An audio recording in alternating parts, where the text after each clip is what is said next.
حضرت عبداللہ بن عباس رضی اللہ تعالیٰ عنہ سے روایت ہے کہ رسول کریم صلی اللہ علیہ وآلہ وسلم نے فرمایا، ماہ رمضان کے استقبال کے لیے ایک سال سے دوسرے سال تک یعنی سارا سال جنت مزین و آراستہ کی جاتی ہے۔ پھر جب ماہ رمضان کی پہلی رات آتی ہے تو عرش کے نیچے سے ایک ہوا چلتی ہے جس کا نام میسرہ ہے۔ یہ ہوا جنت کے درختوں کے پتوں اور کواڑوں کی زنجیروں سے مس ہوتی ہے اور انہیں ہلاتی ہے۔ اس ہوا کے لگنے سے ایسی آواز پیدا ہوتی ہے کہ اس سے اچھی آواز سننے والوں نے کبھی نہیں سنی ہوگی۔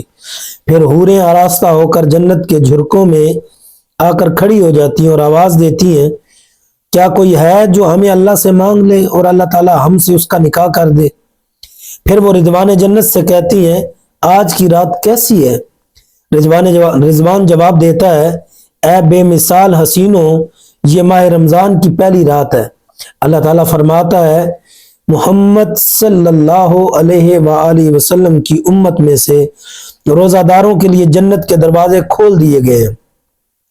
اے مالک یعنی دروغہ جہنم، امت محمدیہ کی طرف سے دوزخ کے دروازے بند کر دو۔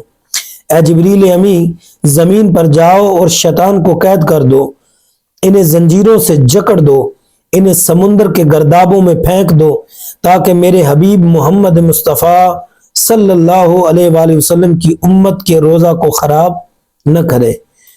یوں ماہ رمضان سے پہلے رمضان المبارک کا استقبال عرش پر کیا جاتا ہے۔ ہمیں بھی چاہیے کہ ہم ماہ رمضان سے پہلے اچھے طریقے سے توبہ کرتے ہوئے ماہ رمضان مبارک کا استقبال کریں اور اس کی تیاری کریں۔ اللہ ہمیں عمل کی توفیق دے۔ والسلام۔